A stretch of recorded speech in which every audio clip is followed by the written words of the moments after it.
अजहर जावेद साहब, sir credibility का सवाल था।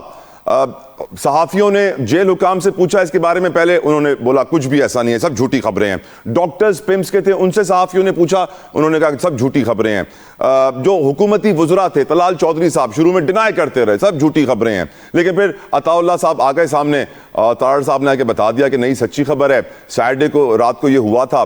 क्रेडिबिलिटी का क्या बच जाती है? हुकूमत की कोई साख रह जाती है या खत्म हो गई है सबकी साख एक साथ? बहुत शुक्रिया तला साहब आपके। मेरा ख्याल है ये जो कुछ भी हो रहा है इमरान खान साहब के साथ, उनकी सेहत का इशू है, उनको बिल्कुल ट्रीटमेंट मिलनी चाहिए और मेरे ख्याल ट्रीटमेंट दी भी है।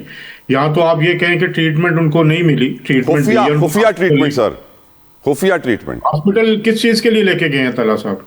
छुपा के लेकर गए सबसे सर, ये नहीं छुपा के क्या ट्रीटमेंट दी है कि नहीं दी? ट्रीटमेंट तो दी है, तो फिर इसमें छुपा के लेके गए हैं या सामने लेके गए हैं? जो जरूरत थी, मेडिकल इमरजेंसी थी, उस इमरजेंसी पर अमल करते हुए, डॉक्टर के मशवरे पर अमल करते हुए इमरान खान साहब को हॉस्पिटल हुकूमत छुपा क्यों रही थी? डॉक्टर्स छुपा क्यों रहे थे? जेल हुकाम छुपा क्यों रहे थे? मेरी बात, हर चीज जरूरी तो नहीं कि पहले कैमरे वहां पे लगवाएं, फिर उसके बाद वो प्रोसीजर करवाएं, फिर उसके बाद सबको बुला के करवाया जाए। देखें, इसमें जो सबसे बड़ा इशू हुआ है वो ये कि इनको बर वक्त, अगर जब प्रोसीजर हो गया, रात को प्रोसीजर हुआ तो सुबह बता देना चाहिए था।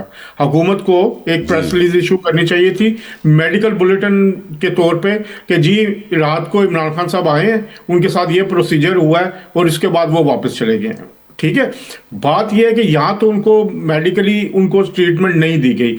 आप मुझे बताएं, इस वक्त पाकिस्तान की जेलों में कितने लोग कैद हैं? लाखों लोग कैद हैं। क्या उनकी जो मेडिकल इमरजेंसीज हैं उसके बुलेटिन दिया जाता है या बताया जाता है? उनकी फैमिली को तो इन्फॉर्म किया जाता होगा ना सर? फैमिली तला भाई सुन तो लेना, प्लीज रिक्वेस्ट सर मैं उससे पा रहा हूँ, क्योंकि ये एक सियासी जमात से इनका ताल्लुक है, जो सियासी जमात के रहनुमा साबिक वजीर आजम है, इनका एक प्रोटोकॉल बनता है। वैसे भी जेल में ABC क्लास होती है, तो उसके मुताबिक इनको ट्रीटमेंट मिलनी चाहिए थी, जो मेरा ख्याल है उनको, जो अभी तक इतलात आ रही है कि उनको मिली है। जहां तक दूसरी बात रह गई कि उनकी मुलाकात नहीं हो रही, मैं तो पिछले प्रोग्रामों में भी यही कहता हूं कि उनकी मुलाकात होनी चाहिए। लेकिन दूसरी तरफ आपने कभी उनके जो सोशल मीडिया हैंडल्स हैं वहां से होने वाली गुफ्तगू को देखा है? वहां क्या पोस्ट होता है, वहां पे क्या कहा जाता है जो हुकूमत के बारे में, अदारों के बारे में, फील्ड मार्शल के बारे में जो घटिया गुफ्तगू वहां पे की जाती है, जो मीर जाफर मीर सादक करार दिया जाता है, जो बदतमीजी की जाती है, जो एक तूफान बदतमीजी के अलावा डेरोगेटरी रिमार्क्स होते हैं, क्या वो आप जस्टिफाई करते हैं? क्या वो PTI और इमरान खान के जो हैंडल्स, जो सोशल मीडिया हैंडल्स हैं, क्या आप उनको जस्टिफाई करते हैं कि जो लैंग्वेज वहां पे यूज हो रही है, आज तक इमरान खान साहब ने उसको डिसऑन नहीं किया, बल्कि उनकी मर्जी के मुताबिक वो सारी चीजें हो रही हैं? क्या सुप्रीम कोर्ट के बाहर एहतजाज करने से कोई फायदा होगा PTI को सर? सर यही तो मसला है जो अभी मैं PTI का जो सोशल मीडिया हैंडल मैंने अभी निकाला है आपकी गुफ्तगू के दौरान, उस पे जो लोग, जिन लोगों को पोस्ट किया जा रहा है, जो अमेरिका में बैठे हैं, बरतानिया में बैठे हैं, जो रियासत के बदतरीन दुश्मन है, जो सुबह शाम जो बातें करते हैं, झूठी बगैर तहकीक के खबरें शाया करते हैं, उनको रीपोस्ट कर रहा है ये PTI का social media handle. Imran Khan जो है वहां से वो रीपोस्ट करते हैं। तो इन हालात में आप जो सारा का सारा बर्डन एक साइड पर डाल देते हैं। मसला क्या है कि मसला ये है कि जो तहरीक इंसाफ का सोशल मीडिया विंग है, जो बाहर बैठा हुआ है, वो इन हालात में इमरान खान साहब के लिए कोई खिदमत नहीं कर रहा। वो इनका हुकूमत और इदारों के दरमियान तनाव को बढ़ा रहा है। आप कहते हैं कि उनको सहूलतें मिलनी चाहिए, सहूलतें तो अंदर जो हुकूमत के बकौल जो कुछ उनको मिल रहा है, वो सारी जो फूड है वो उनको दी जाती है, जो उनकी मर्जी की, और सारी चीजें हैं। तो क्या हमारे जो आम कैदी है उसको वो सहूलतें मुयसर है? आप VIP की इज्म के खिलाफ बात करते हैं। मुलाकातें नहीं होती ना जावेद साहब, मुलाकातें भी तो हो ना सर, कानून में मुलाकातों की इजाजत है। मैं तो इसमें हक में हूं कि उनको मुलाकात करने की इजाजत दी जानी चाहिए। उनका कम से कम उनके जो डॉक्टर्स हैं उनको मिलने देना चाहिए। इसमें तो किसी की दो राय नहीं। डिस्कशन को आगे बढ़ाएंगे और मैं बात करना चाहूंगा लाहौर में जो अफसोसनाक हादसा पेश आया, जिसमें एक माँ और उसकी बच्ची जान से गई। हम जानते हैं सीवरेज नाले में वो गिरे हैं। उसके बाद मरीम नवाज साहब ने एक्शन भी दिया है, लोगों को नौकरियों से बर्खास्त भी किया है, गिरफ्तारियां भी की हैं ठेकेदारों की। यकीनन उनका प्रॉम्प्ट एक्शन काबिल तारीफ है, लेकिन कुछ और भी एक्शंस है पंजाब गवर्नमेंट के जिनके ऊपर क्रिटिसिज्म किया जा रहा है, तनकीद की जा रही है। फॉर एग्जाम्पल 15 पर इत्तला देने पर शौहर को गिरफ्तार करके हवालात में बंद कर दिया गया। और बताया गया उस शौहर की जानिब से हवालात से निकल के कि मुझ पर बहुत टॉर्चर किया गया और मुझे कहा गया कि एतराफ़ करो कि तुमने अपनी बीवी और बच्चे को खुद मारा है, मर्डर किया है। यकीनन बहुत अफसोसनाक अमल है ये।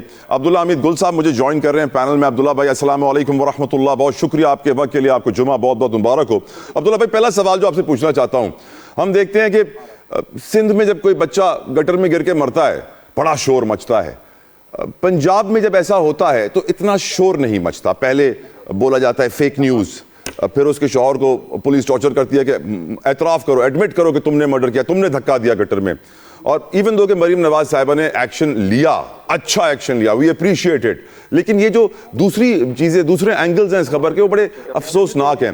पंजाब में हो तो इतना शोर नहीं, कराची में हो तो बहुत ज़्यादा शोर। अब्दुल्ला हमीद गुल साहब, आपकी उसके ऊपर राय। बिस्मिल्लाहिर्रहमानिर्रहीम, बहुत बहुत शुक्रिया, आपको भी जुम्मा मुबारक पूरी कौम को।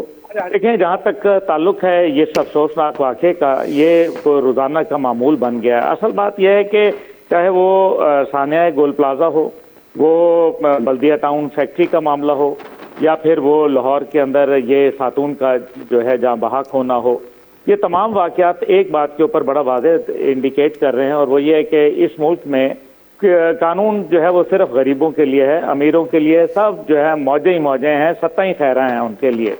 दूसरी बात यह है कि अब आप देख लीजिए कि इससे पहले अगर आपको याद होगा, साहिवाल के अंदर एक वाक़या हुआ था जिसमें दो छोटे छोटे बच्चों, एक बेटा और एक बेटी के सामने उसके वालिदैन को, उसके जो चाचे थे उनको गोलियां मार के जो है मार दिया गया।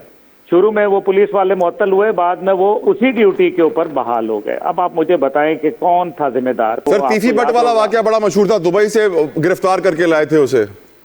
जी जी, उसके बाद मैं वही उसी के ऊपर आ रहा था। उसके बाद जो है वो तीफी बट वाला वाक़या आपके सामने है कि उसको जो है वो मार दिया गया, उसके भाई जो है, और इस तरह अब पुलिस जो है वो उसके ऊपर दबाव डाल रही है कि अभी उसका तो बयान भी आ गया, वो शौहर भी मंजर आम पर आ गया। उसने कहा कि जनाब मेरे ऊपर जो है वो दबाव डाला जा रहा है कि अब मतलब अब आप देखें कि एक तो नाइंसाफ़ी, एक तो जुल्म। आप देखें जो बुनियादी SOPs थे उनकी खिलाफ वर्जी। कंस्ट्रक्शन जहां भी होती है उसके लिए ज़रूरी होता है कि आप कंस्ट्रक्शन के जो जगह होती है उसके ऊपर सर्टन प्रोसीजर जो है वो अडॉप्ट करते हैं, और वहाँ जो सेफ्टी और सिक्योरिटी का बंदोबस्त करते हैं।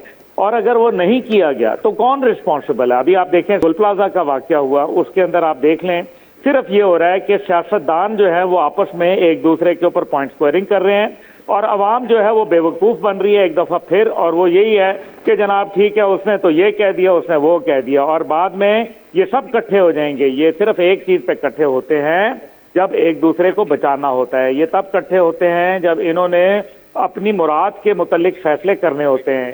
ये बहुत जुल्म है, ये इसकी जितनी मजम्मत की जाए। मरियम साहिबा ने फैसला लिया, लेकिन अब सजा किसको मिलेगी? वहाँ कौन जो है वो को क्या सिर्फ इलाके का कोई छोटा सा अफसर जो है उसको मुअत्तल किया जाएगा? नहीं, ये बड़े लोगों को। आपको याद होगा कि साउथ कोरिया के अंदर एक बड़ा अफसोसनाक वाक़या हुआ, वहाँ एक साहिल समुंदर के ऊपर एक बहरी जहाज जो है वो डूब गया।